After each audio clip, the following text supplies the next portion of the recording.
The deafening crack of a gunshot split the evening air, sending a flock of startled crows into the darkening sky as Theodora Gibson crouched behind the stagecoach, her heart hammering against her ribs. The year was 1874, and what should have been a routine journey to visit her aunt in Colorado Territory had descended into chaos when outlaws ambushed their coach just outside Silver Creek. Theo, as she preferred to be called, had never imagined she'd be running for her life through unfamiliar wilderness as twilight descended on the rugged landscape. "Get her," a gruff voice bellowed. "She's seen our faces." Theo gathered her torn skirts and ran faster, the weight of her mother's locket bouncing against her chest as her boots pounded the hard-packed dirt. At 22, she had been raised in Philadelphia society, taught to be proper and demure, not how to outrun criminals in the untamed West. Her lungs burned with each desperate breath as she plunged deeper into the thicket of pines. Behind her, she could hear the men crashing through the underbrush. The stagecoach driver and guard had been shot in the first moments of the ambush. The other passengers, an elderly couple and a traveling salesman, were likely dead too. She alone had managed to slip away when the outlaws began ransacking the luggage. Night was falling quickly.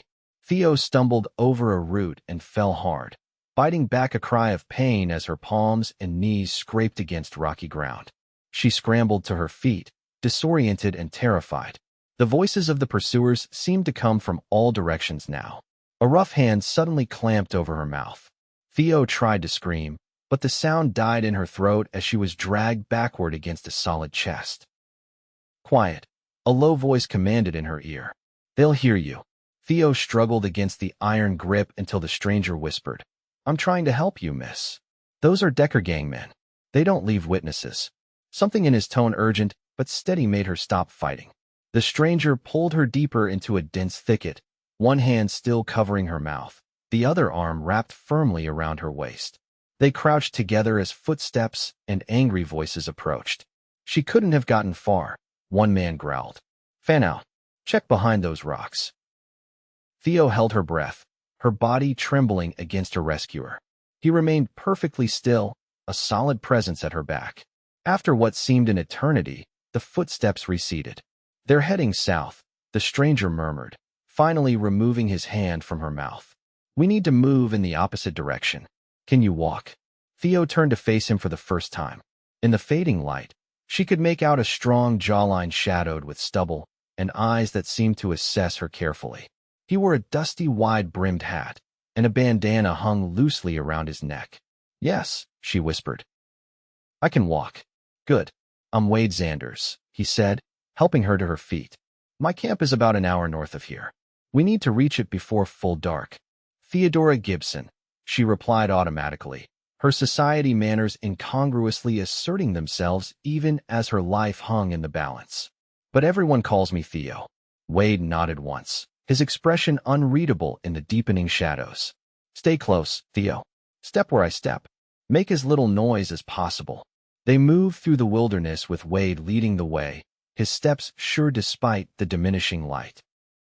Occasionally, he would pause, listening intently before continuing. Theo followed as best she could, her city-bred legs protesting the unaccustomed strain. Her dress, once a practical traveling ensemble of blue cotton, was now torn and filthy, the hem catching on brambles and roots. "How did you find me?" she finally dared to ask, keeping her voice barely above a whisper. "Heard the shots," Wade replied without turning. "I was tracking a mountain lion that's been killing calves. Saw the stagecoach from the ridge. The other passengers dead." The single word carried finality. Nothing to be done for them now. Theo swallowed hard, grief and guilt warring within her. Why had she survived when they hadn't? "The Decker gang doesn't usually hit stagecoaches this far north," Wade continued after a moment. "They must have had reason to believe something valuable was aboard." "I don't know of anything," Theo said, then hesitated. "Unless there was a man in a fine suit. He kept his bag close, never spoke to anyone." Wade glanced back at her, his expression thoughtful. "Could be. Government payroll, maybe. Or gold shipment documents." After what seemed an eternity of walking, they reached a small clearing where a lean-to had been constructed against a rock face. A horse nickered softly from where it was tethered nearby. "This is your camp," Theo asked, suddenly aware of how alone they were. Wade nodded. It's not much, but it's hidden. They won't find us here. He gestured toward the lean-to. Rest. I'll get a small fire going. Theo sank gratefully onto the bedroll Wade indicated, her limbs trembling from exhaustion and the aftermath of fear.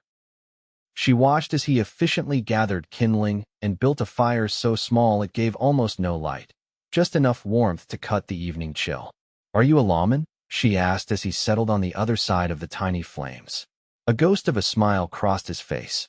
No, madam. Just a cowboy. Work for the Triple R ranch outside of Silver Creek. And you just happened to be tracking a mountain lion when outlaws attacked my stagecoach. Suspicion crept into her voice. Wade's eyes met hers across the fire. Sometimes things happen for a reason, Miss Gibson. Maybe I was meant to be there. I don't believe in fate, Theo said, though her grandmother would have scolded her for such a declaration. No. Wade poured coffee into a tin cup and passed it to her. What brings a city girl all the way out to Colorado territory, then? Theo wrapped her fingers around the warm cup. My Aunt Martha. She's all the family I have left after my parents died last winter. Influenza. The word still hurt to say aloud. She wrote offering me a home with her in Denver. Wade nodded, his face softening with understanding. I'm sorry for your loss. Thank you. Theo took a sip of the coffee, grimacing at its strength. What will we do now? About the Decker gang, I mean. Come morning, I'll take you to Silver Creek. Marshall there is a good man. He'll want to know about the attack. Wade stared into the fire. But tonight, we rest. You're safe here. Theo wasn't sure she would ever feel safe again, but exhaustion soon overcame her fear, and she fell into a fitful sleep on the hard ground, the sound of Wade's steady breathing nearby, strangely comforting. Morning came with startling swiftness, sunlight filtering through the trees, and birdsong replacing the eerie night sounds. Theo awoke disoriented, her body stiff and aching from sleeping on the ground. It took several moments to remember where she was and why. Wade was already up, his tall figure silhouetted against the dawn as he readied his horse. He turned at the sound of her movement. We need to move, he said without preamble. They might still be searching the area. After a hurried breakfast of jerky and more of the bitter coffee, Wade helped her onto his horse, a sturdy chestnut gelding that eyed her warily. This is Rusty, Wade said, patting the animal's neck. He doesn't much care for strangers, but he'll warm up to you. I've never ridden much, Theo admitted, gripping the saddle horn tightly. Just hold on. I'll lead him. Wade took the reins and began walking, leading the horse through the forest. Theo swayed in the saddle, trying to find her balance as they picked their way carefully across the uneven terrain. They had been traveling for perhaps an hour when Wade suddenly stopped, raising a hand for silence. Theo held her breath, straining to hear what had alerted him. Riders, he murmured, his body tense. Coming this way. Before Theo could respond, Wade pulled her from the saddle and hurried her behind a large boulder. Stay down, he ordered, drawing his revolver. 3 horsemen appeared on the trail ahead, moving slowly, clearly searching the ground for tracks. Even from a distance, Theo recognized one of them, a man with a distinctive red bandana who had been among those who attacked the stagecoach. They're persistent, Wade whispered, his lips close to her ear. Most gangs would have been miles away by now. What do we do? Theo asked, fear making her voice shake. Wade's jaw tightened. We can't outrun them on one horse. We need to find somewhere to hide until they move on. The riders were drawing closer, and Theo could now hear snippets of their conversation. Boss wants her found. Couldn't have gotten far. Check that ridge over there. Wade made a quick decision. Come on, he said, taking her hand. There's an old homestead not far from here. Been abandoned for years.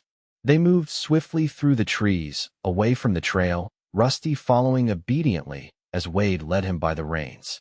Theo's heart pounded so loudly she was certain the outlaws would hear it, but somehow they managed to put distance between themselves and their pursuers. The abandoned homestead was little more than a decaying cabin and a small, sturdy shed that had once likely housed tools or animals. The cabin's roof had partially collapsed, making it unsuitable for shelter. The shed's our best option, Wade said, eyeing the darkening sky. Looks like a storm's brewing. Inside, the shed was dusty but dry. Farm implements hung from pegs on the walls, and a work table stood against one wall, covered in cobwebs. It was small, but it would provide shelter from both the weather and searching eyes. "We'll wait here until nightfall," Wade decided. "Then make our way to Silver Creek under cover of darkness." Theo nodded, trying to ignore the growing knot of fear in her stomach. Why are they so determined to find me? I'm nobody. I didn't see anything that could identify them. Wade's expression was grave. I don't know, but whatever the reason, they're not giving up easily. The first raindrops began to fall as they settled in to wait, the soft patter on the shed's roof soon giving way to a downpour. Thunder rolled across the sky, and Theo flinched at a particularly loud crack. "Never cared for storms much myself," Wade admitted, offering her a slight smile. It was the first time she'd seen him smile properly, and it transformed his weathered face, softening the hard lines. "My father used to say thunder was just the angels moving furniture," Theo said, returning the smile hesitantly. Wade chuckled. "That's a nice thought." As the hours passed, they talked quietly. Theo learned that Wade had come west after the war, where he'd fought for the Union despite being raised in Kentucky.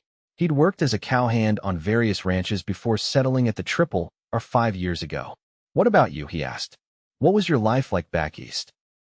Theo hesitated. "Ordinary, I suppose. My father was a professor of literature at the university. My mother taught piano. We weren't wealthy, but we were comfortable." She twisted her hands in her lap.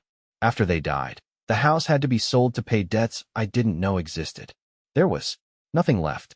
Wade's eyes held understanding rather than pity. "So you came west to start fresh?" "Yes," she replied simply. The storm continued through the afternoon, the constant drum of rain making it impossible to hear if anyone approached. As dusk began to fall, Wade grew increasingly restless, checking through the shed's single small window every few minutes. "I don't like this," he muttered. "We're sitting ducks if they find us here." "Maybe they've given up," Theo suggested hopefully. Wade shook his head. "They're still out there. I can feel it." As if to confirm his words, the sound of voices suddenly carried through the rain, men shouting to each other, moving closer to the homestead. Wade tensed, drawing his revolver. "Stay back," he whispered to Theo, positioning himself between her and the door. The voices grew louder. Footsteps splashed through puddles, approaching the shed. Theo pressed herself against the back wall, heart racing. "Check the cabin," a gruff voice commanded. "I'll take the shed." Wade motioned for Theo to get down behind the work table. She crouched low, making herself as small as possible as the door handle began to turn. The door swung open. A burly man with a soaked hat and rain-dripping beard stood silhouetted in the doorway. Before he could step inside, Wade struck, slamming the door hard against the man and following through with a powerful punch. The outlaw staggered back, but recovered quickly, lunging at Wade with a roar. The two men crashed to the ground outside the shed, wrestling in the mud as rain poured down. Theo watched in horror as the outlaw pulled a knife, the blade gleaming dully in the fading light. Wade caught the man's wrist, straining to keep the knife from plunging into his chest. From the cabin, shouts indicated the other outlaws had heard the commotion. They would be there any moment. Without thinking, Theo grabbed a rusted pitchfork from the wall and rushed outside. The outlaw never saw her coming. She swung the implement with all her strength, catching him across the shoulders. He howled in pain, his grip on the knife loosening just enough for Wade to twist it away and deliver a knockout blow to the man's jaw. "The others are coming," Theo gasped, rain plastering her hair to her face. Wade scrambled to his feet, grabbed her hand, and they ran for the trees behind the homestead. Gunshots rang out behind them, bullets splintering bark from trees as they zigzagged through the forest. "This way," Wade urged, pulling her down a steep embankment toward a rushing creek, swollen from the rainfall. More shots followed them, but the gathering darkness and driving rain made accurate aim impossible.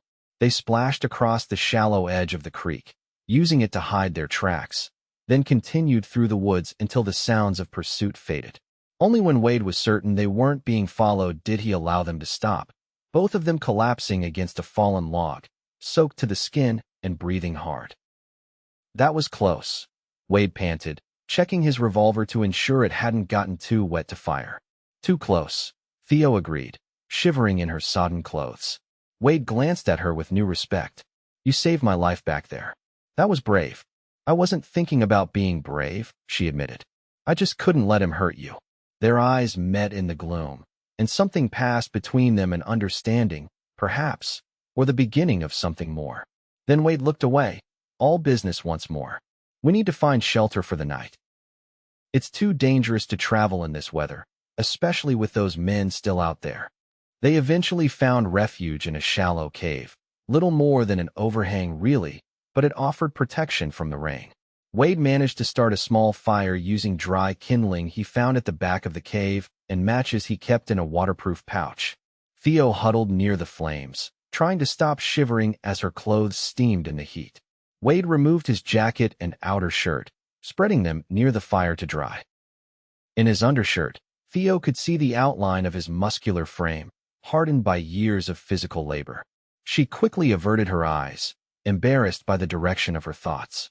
You should try to get some sleep, Wade said, settling on the other side of the fire. I'll keep watch. What if they find us? Theo couldn't keep the fear from her voice. Wade's expression was determined. They won't. And if they do, I won't let them take you. There was something in the way he said it, a fierce protectiveness that made Theo believe him completely. Despite their precarious situation, she felt safer with this quiet cowboy than she had since leaving Philadelphia. Thank you, she said softly. For everything. Wade nodded, his eyes reflecting the firelight. Get some rest, Theo. Tomorrow will be another long day. The next morning broke clear and bright, the storm having moved on during the night. Theo awoke to find Wade already up, returning from scouting the area. All clear, he reported. But we should move quickly. Silver Creek is still a good 6 hours away on foot. Their clothes had dried enough to be comfortable, though Theo's dress was beyond salvation, torn and stained beyond what any laundress could hope to remedy. She did her best to smooth her hair, wishing for a comb or brush, but such vanities seemed foolish given their circumstances. They set out at a brisk pace, Wade leading the way through terrain that grew increasingly rocky as they approached the foothills. Rusty followed behind them, occasionally nickering softly as if in complaint at the rough going. You never said why you were tracking that mountain lion instead of working at the ranch, Theo said as they walked. Wade was quiet for a moment before answering. The ranch owner's daughter was killed by a mountain lion 3 weeks ago. Little girl, just 7 years old. His voice tightened. Mr. Richardson offered a reward to whoever brought down the cat. I volunteered. I'm sorry, Theo said softly. That's terrible. Wade nodded grimly. Been tracking it for days. Almost had it when I heard the gunshots from the stagecoach. Theo felt a pang of guilt. So I pulled you away from your task. Some things are more important, Wade said simply, glancing back at her with those steady eyes. They continued in companionable silence for a time, the only sounds their footsteps and the occasional call of a bird. As midday approached, they stopped by a clear stream to rest and eat the last of Wade's jerky. We should reach Silver Creek by sundown, Wade said, studying the terrain ahead. The marshal there will help us. He's been after the Decker gang for months. Theo nodded, but a growing unease had settled in her stomach. What happens after that? They're still out there, looking for me. The marshal will arrange an escort to take you safely to Denver, Wade assured her. You'll be with your aunt before you know it. And you? Theo found herself asking. Will you go back to tracking the mountain lion? Something flickered in Wade's eyes. I suppose so. It's what I set out to do. The thought of parting ways with this man who had saved her life, who had protected her so fiercely, left Theo feeling oddly bereft.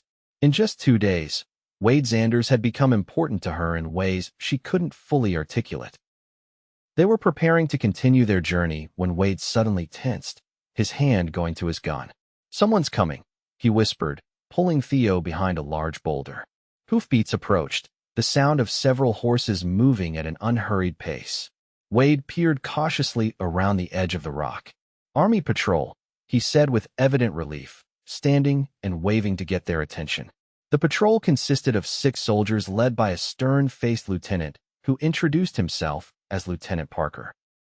They listened gravely to Wade's account of the stagecoach robbery and the pursuit by the Decker gang. We've been tracking those outlaws for weeks, the lieutenant said. They raided a settlement north of here, killed 3 people. He glanced at Theo with a mix of concern and curiosity. You're lucky to be alive, miss.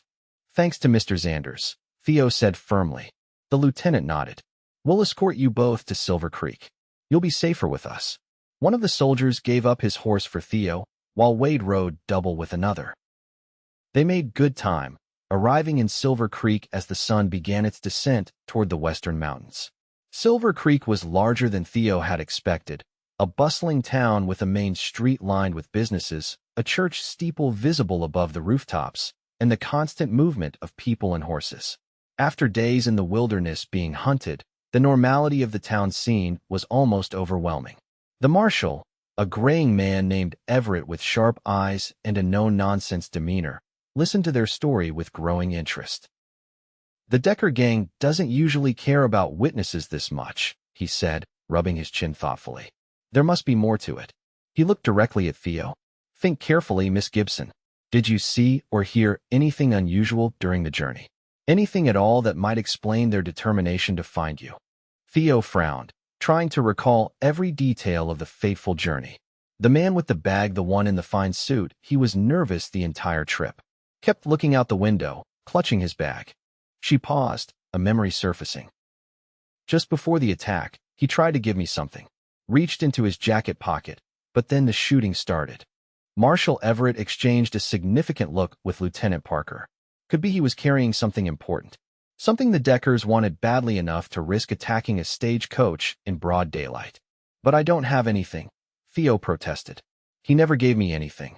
Maybe they don't know that, Wade suggested. Maybe they think you have whatever it was. The marshal nodded slowly. That would explain why they're so intent on finding you. They think you have something valuable. What do we do now? Theo asked, suddenly feeling very tired. We keep you safe until we can arrange transport to Denver, the marshal said decisively. Lieutenant Parker and his men will stay in town tonight. Between them and my deputies, we should be able to handle any trouble. She can stay at the Richardson place, Wade suggested. It's secure, and Mrs. Richardson would welcome the company. Marshal Everett considered this, then shook his head. Too far out of town. If trouble comes, I want her close. He turned to Theo. There's a room above the doctor's office. He's away visiting patients in the outlying areas, but his housekeeper is there. She'll look after you. Theo nodded her acceptance, though the thought of being separated from Wade made her uneasy. He had been her protector, her constant companion through this ordeal. Without him, she felt vulnerable despite the marshal's assurances. As if sensing her thoughts, Wade stepped closer. I'll check on you in the morning, he promised quietly. Try to get some rest. The doctor's housekeeper, Mrs. Holloway, was a kindly woman who fussed over Theo, providing her with a hot bath her first in days and clean clothes borrowed from her daughter, who was about Theo's size. The simple cotton dress and shawl felt like the height of luxury after days in her ruined traveling outfit. The room above the doctor's office was small but clean, with a comfortable bed that seemed like paradise after sleeping on the ground. Yet despite her exhaustion, Theo found sleep elusive. Every sound from the street below made her start, convinced the Decker gang had found her. Morning came after a restless night. Theo rose early, helping Mrs. Holloway prepare breakfast as a way to distract herself from her worries. The older woman seemed to understand Theo's need for normalcy, chatting about town gossip and her 5 grandchildren as they worked. True to his word, Wade arrived shortly after breakfast, his presence immediately putting Theo at ease. He had bathed and changed clothes as well, his dark hair still damp, his face freshly shaven. In clean clothes, without the trailed dust and stubble, he looked younger, though no less formidable. Marshal Everett wants to see us, he said after greeting both women. Says he has news. The marshal's office was a simple building across from the town's single hotel. Inside, Marshal Everett was in conversation with Lieutenant Parker when Wade and Theo arrived. Ah, good, you're here, Everett said, gesturing for them to sit. We've identified the man in the fine suit from the stagecoach. His name was James Whitcomb, a federal agent transporting documents related to a counterfeiting investigation. Theo gasped. He was a lawman? Yes, miss, Lieutenant Parker confirmed. He was on his way to Denver with evidence against a counterfeiting ring operating in these parts. We believe the Decker gang may be involved with these counterfeiters, which would explain why they were so determined to stop that stagecoach, Wade concluded, and why they're hunting Miss Gibson. They think she has the evidence. Marshal Everett nodded grimly. That's our thinking too. The Army dispatched a larger patrol this morning to search for the gang. But until they're caught, Miss Gibson remains in danger. Theo felt cold despite the warmth of the morning. When can I leave for Denver? That's the other thing we need to discuss, the marshal said, his expression serious. I received a telegram from Denver this morning. It seems your aunt, Martha Colson, passed away 2 weeks ago. Influenza. The news hit Theo like a physical blow. Aunt Martha, her last living relative, her last hope for a home gone before she even arrived. She felt Wade's hand touch her shoulder in silent support. I'm truly sorry, Miss Gibson, Marshal Everett said gently. It seems you've had more than your share of loss. Theo struggled to compose herself. What am I to do now? I have nowhere to go. You can stay in Silver Creek until we deal with the Decker gang, the marshal offered. Mrs. Holloway says you're welcome to remain at the doctor's house. Wade had been quiet, but now he spoke up. The Triple R could use a schoolteacher. The Richardson children and others from nearby ranches have been without proper schooling since Miss Winters left to get married last fall. Theo looked at him in surprise. But I'm not a teacher. Your father was a professor, you said. Surely you have more education than most out here. Wade's eyes held her steadily. It would give you time to decide what you want to do next. The idea took root immediately. Teaching had always appealed to her, though she'd never pursued it formally. And the thought of staying near Wade, of building a new life in this rugged place, was surprisingly attractive. I would like that, she said softly. If Mr. Richardson agrees. He will, Wade said with certainty. Especially after what you've been through. The Triple R takes care of its own. The decision made, Theo felt a weight lift from her shoulders. She still grieved for Aunt Martha, still feared the Decker gang. But for the first time since the stagecoach attack, she felt a glimmer of hope for the future. That hope was short-lived. Just after midday, the peaceful atmosphere of Silver Creek was shattered by shouting from the edge of town. Lieutenant Parker, who had been conferring with his remaining men near the hotel, came rushing into the marshal's office. Riders coming in from the south, he reported tersely. At least 10 men, armed. Could be the Decker gang. Marshal Everett moved quickly, checking his shotgun. Get Miss Gibson somewhere safe, he ordered Wade. We'll handle this. Wade didn't hesitate, taking Theo's arm and leading her quickly toward the back of the building. There's a root cellar behind the general store, he said, his voice low and urgent. We can hide there until this is over. They slipped out the back door of the marshal's office just as the sound of galloping horses reached the main street. Shouts and the first cracks of gunfire erupted behind them. Wade pulled Theo along back alleys and between buildings, keeping to cover as much as possible. They had almost reached the general store when 3 riders appeared at the end of the alley, blocking their path. There she is, one of them shouted, pointing directly at Theo. Wade pushed Theo behind him, drawing his revolver in one fluid motion. Run, he told her. I'll hold them off. I won't leave you, Theo insisted, her heart racing with fear not for herself, but for him. Before Wade could argue, the riders charged. Wade fired twice, hitting the lead rider who tumbled from his horse with a cry of pain. The other 2 split up, one continuing toward them while the third circled around to cut off their escape. This way, Wade grabbed Theo's hand and pulled her through an open doorway into what appeared to be a storeroom attached to the blacksmith shop. Tools hung from the walls, and the smell of iron and coal dust filled the air. The outlaws were right behind them. Wade slammed the door shut and shoved a heavy workbench against it, but it wouldn't hold for long. Is there another way out? Theo asked desperately. Wade scanned the room, his eyes landing on a small window near the ceiling. There, but it's too high. The door shuddered as someone slammed against it from the outside. The workbench shifted slightly. Wade made a quick decision. I'm going to lift you up to that window. When you get out, run to the marshal's office. Don't stop for anything. What about you? I'll be right behind you. But his eyes told a different story. Another crash against the door, splinters flying as the wood began to give way. Go, Theo, Wade urged, interlocking his fingers to make a step for her foot. Please. Tears blurring her vision, Theo placed her foot in his hands and let him boost her toward the window. She scrambled through the narrow opening, dropping to the ground on the other side. Wade, she called back through the window.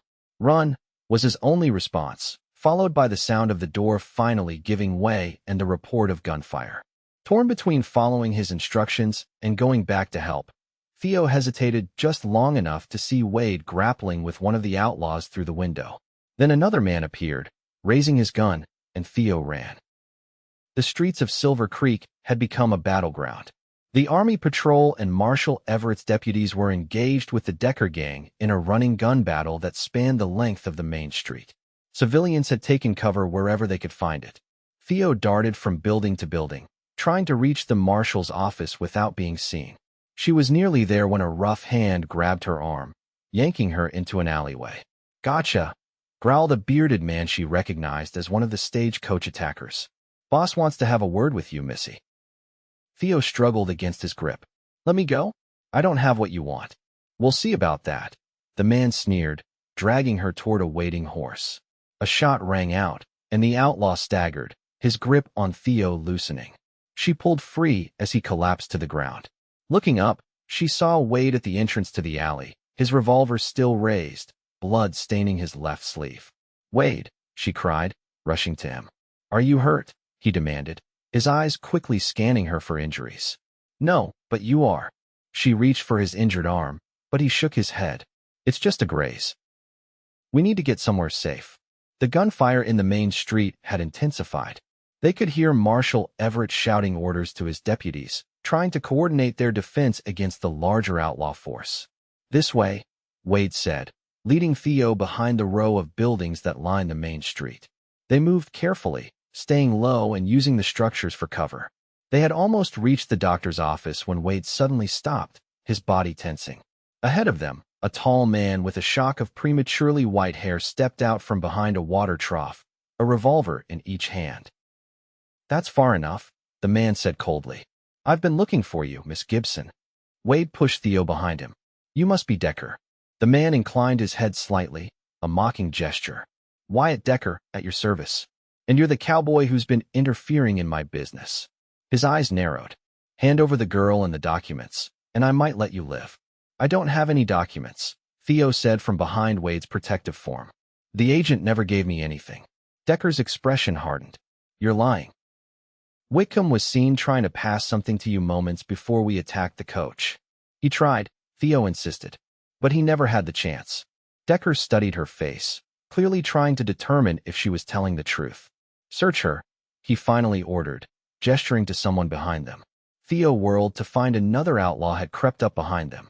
Wade moved to protect her, but Decker cocked both his revolvers. "Don't be foolish, cowboy. You're outnumbered and outgunned."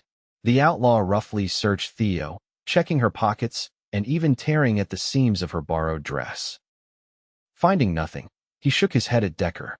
"She's clean, boss." Fury flashed across Decker's face. "Where are they?" he demanded. "Where did you hide Whitcomb's documents?" "I told you. He never gave me anything," Theo repeated, her fear giving way to anger. "You killed all those people for nothing." Decker's eyes narrowed to dangerous slits. "If you don't have them, then you're of no use to me." He raised one of his revolvers, aiming directly at Theo's heart. Wade moved faster than Theo thought possible, drawing his gun and firing in one motion. Decker jerked backward, blood blooming on his shoulder, but remained standing. He returned fire, his bullet grazing Wade's side. The other outlaw joined the fight, and Wade found himself outmatched 2-1. Despite his skill, it was only a matter of time before one of their bullets found its mark. A shot rang out from behind Decker, and the white-haired outlaw leader staggered forward, dropping one of his guns. Marshal Everett stood at the end of the alley, his shotgun still smoking. "Drop your weapons," the marshal commanded. "It's over, Decker." The remaining outlaw hesitated, then threw down his gun in surrender. Decker, however, wasn't finished. With his remaining revolver, he swung toward Theo again, determined to take her with him. Wade lunged forward, tackling Theo to the ground as Decker fired. The bullet passed harmlessly overhead. Before Decker could fire again, Wade's gun barked once more, and the outlaw leader collapsed in the dirt, his remaining revolver falling from lifeless fingers. For several moments, no one moved. Then Wade slowly helped Theo to her feet, his hands gentle despite the violence of moments before. "It's over," he said softly. "You're safe now." Marshal Everett approached, his weathered face grim as he surveyed the scene. "The rest of the gang is either dead, captured, or fled," he reported. "Lieutenant Parker's men are rounding up the stragglers." "And the townspeople?" Theo asked anxiously. "Some injuries, no fatalities among the civilians," the marshal assured her. "Silver Creek's seen worse days." As the initial shock wore off, Theo became aware that Wade was swaying slightly on his feet, his face pale beneath his tan. "You're hurt," she said with alarm, noticing fresh blood seeping through his shirt. "It's nothing," Wade insisted, but his voice lacked conviction. Marshal Everett saw it too. "Get him to the doctor's office," he ordered Theo. "Mrs. Holloway can tend to him until the doctor returns. I'll handle things here." With Theo's support, Wade made it to the doctor's office, where Mrs. Holloway efficiently took charge. The bullet had grazed his side, painful but not life-threatening. A second injury, the one to his arm, was also superficial. Still, he had lost blood, and Mrs. Holloway insisted he rest while she cleaned and bandaged his wounds. Theo stayed by his side throughout, her heart filled with emotions she couldn't quite name. Fear. Certainly she had come so close to losing him. Gratitude for his protection. But there was something else too, something deeper that had been growing since he first saved her in the forest. As Mrs. Holloway left to fetch more bandages, Theo gently touched Wade's hand. "You saved my life." Again, Wade's fingers curled around hers. "We saved each other." Their eyes met, and in that moment, Theo knew with absolute certainty that her life had changed forever. The path she had planned Philadelphia to Denver, a quiet existence with her aunt, had vanished. In its place was something unknown, frightening, yet filled with promise. "What happens now?" she asked softly. Wade's thumb traced small circles on the back of her hand. "That depends on you. The triple our offer stands. We need a teacher for the children. And where would I live? Mrs. Richardson would be happy to have you stay at the main house, at least at first." Wade hesitated, something vulnerable flickering in his eyes. "Though someday, perhaps, you might consider other arrangements." Theo's heart skipped a beat at the implication of his words. "That sounds promising, Mr. Xanders." A slow smile spread across Wade's face, lighting his eyes despite his injuries. "I think it does, Miss Gibson." In the days that followed, Silver Creek gradually returned to normal. The Decker gang was no more, its leader dead, the remaining members either killed in the shootout or captured and awaiting trial. Lieutenant Parker and his men remained in town long enough to escort the prisoners to the territorial capital, where they would face justice for their crimes. The mystery of the missing documents was solved when Marshal Everett received word from Denver that duplicate papers had been safely delivered by another agent. The counterfeiting ring was broken up, its members arrested. The danger that had followed Theo from the stagecoach ambush was finally, truly over. True to his word, Wade introduced Theo to the Richardsons, who welcomed her warmly and eagerly accepted her offer to teach not only their children, but others from neighboring ranches. The tragic death of their youngest daughter had left a pall over the household that Theo's arrival seemed to lighten somewhat. Mrs. Richardson, a kind woman with tired eyes that had seen too much sorrow, showed Theo to a comfortable room in the sprawling ranch house. "It's not fancy," she apologized, "but I hope you'll be comfortable here." "It's perfect," Theo assured her, thinking of the shed where she had hidden with Wade and the nights spent under the stars. After what she had endured, this room seemed like a palace. The following weeks saw Theo settling into her new life with surprising ease. The children proved eager learners, their enthusiasm for education making up for what they lacked in prior schooling. Mr. Richardson converted an unused bunkhouse into a proper schoolroom, complete with desks, a blackboard, and even a small library of books ordered from Denver. Wade, recovered from his injuries, returned to his duties at the ranch, but found reasons to check on the schoolroom frequently. Theo would feel her heart quicken whenever he appeared in the doorway, hat in hand, offering to help with some task or simply to escort her back to the main house at day's end. Their courtship, if it could be called that, progressed with the unhurried pace of people who had already faced death together and knew the value of taking time with important matters. They rode together on Sundays, Wade teaching Theo to be more comfortable on horseback. They shared quiet conversations on the ranch house porch in the evenings, learning each other's histories, dreams, and fears. One evening, 3 months after Theo's arrival at the Triple R, Wade invited her to ride with him to a special place he wanted to show her. They set out as the afternoon heat began to wane, riding up into the foothills that overlooked the valley. The spot Wade had chosen was perfect, a grassy clearing on a ridge that offered a spectacular view of the mountains to the west and the ranch lands below. They dismounted, and Wade spread a blanket on the grass. "It's beautiful," Theo said, gazing at the landscape painted in the golden hues of approaching sunset. "I come here sometimes to think," Wade admitted. "It helps put things in perspective." They sat in comfortable silence for a time. The only sounds the soft nickering of the horses and the whisper of the breeze through the pines. "I killed that mountain lion last week," Wade said eventually. "Found it in a canyon about 10 miles north of here." Theo turned to him. "I'm glad. Perhaps it will bring the Richardsons some peace." Wade nodded. "Mrs. Richardson cried when I told her. Said she felt like her little girl could rest easy now." He paused, his gaze on the distant mountains. "Made me think about how fragile life is, how quickly it can change." There was something in his tone that made Theo's heart beat faster. She waited, sensing he had more to say. "When I found you in those woods," Wade continued, his voice low and earnest, "running for your life, I had no idea how much you would come to mean to me, how much you would change everything." He turned to face her fully, taking her hands in his. "I'm not a wealthy man, Theo. I have some savings, enough to build a small house on the parcel of land Mr. Richardson has offered me on the north section of the ranch. It wouldn't be much at first, but yes," Theo interrupted, her eyes shining with unshed tears of happiness. Wade blinked in surprise. "I haven't asked yet." A smile bloomed on Theo's face. "Then ask me properly, Wade Xanders." Wade's expression softened, his eyes filled with a tenderness that made Theo's breath catch. Keeping her hands in his, he shifted to one knee before her. "Theodora Gibson, will you marry me? Will you build a life with me here, teach our children along with the others, grow old with me in this wild, beautiful place?" "Yes," Theo said again, her voice steady and sure. "With all my heart, yes." Wade's smile was like the sunrise, brilliant and full of promise. He reached into his pocket and pulled out a simple gold band. "It was my mother's," he explained. "I've been carrying it since that day in the shed, when I knew I never wanted to be without you." As he slid the ring onto her finger, Theo marveled at how perfectly it fit, as if it had been made for her all along. Perhaps, in some way, it had been just as she and Wade had been meant to find each other, despite the dangerous path that had brought them together.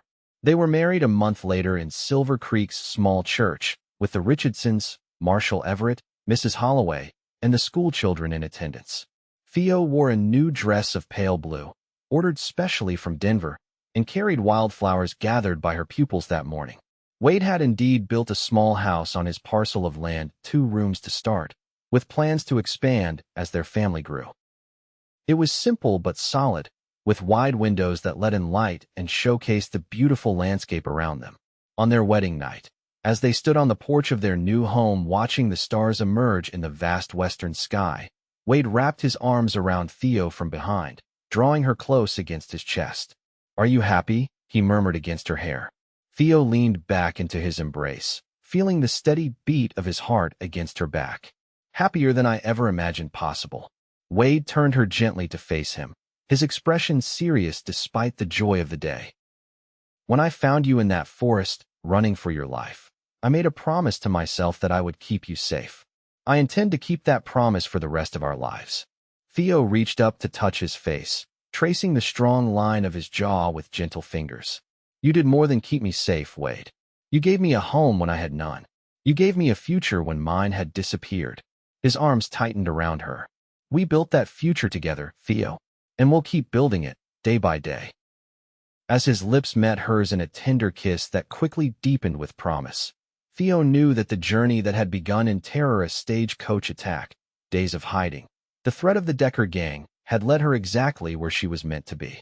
2 years later, Theo stood in the doorway of their expanded home, watching Wade approach on horseback, their 1-year-old son William cradled in her arms. The baby, named for Wade's father, had his mother's curious nature and his father's steady gaze.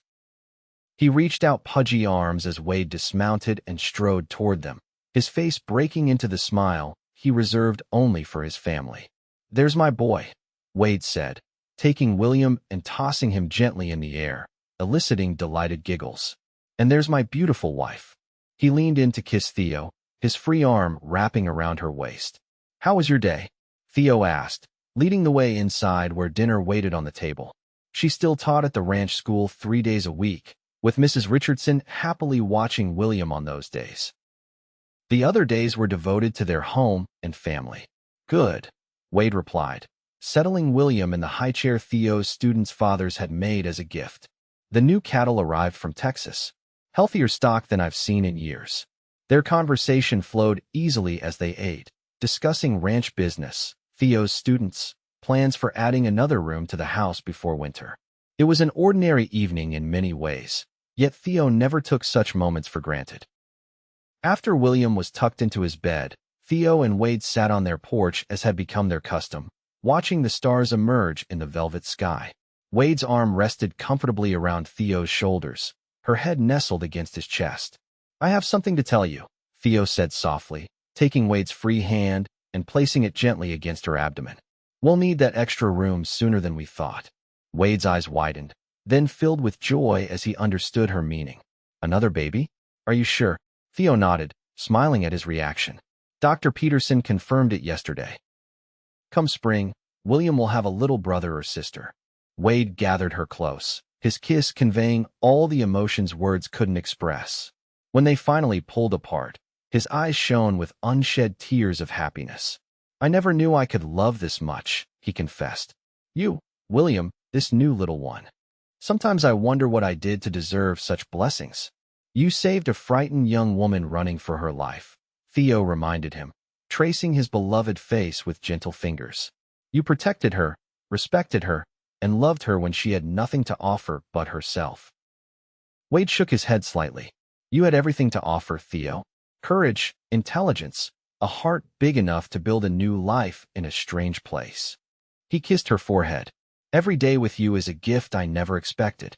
As the stars wheeled overhead and the night sounds of the ranch surrounded them, cattle lowing in the distance, the soft nickering of horses in the nearby corral, the whisper of wind through the pines, Theo thought back to that terrifying day when outlaws had attacked the stagecoach. How strange that such violence had led her here, to this peaceful moment with the man she loved. Life in the West was not always easy. There were harsh winters, drought summers, the constant challenges of ranch life.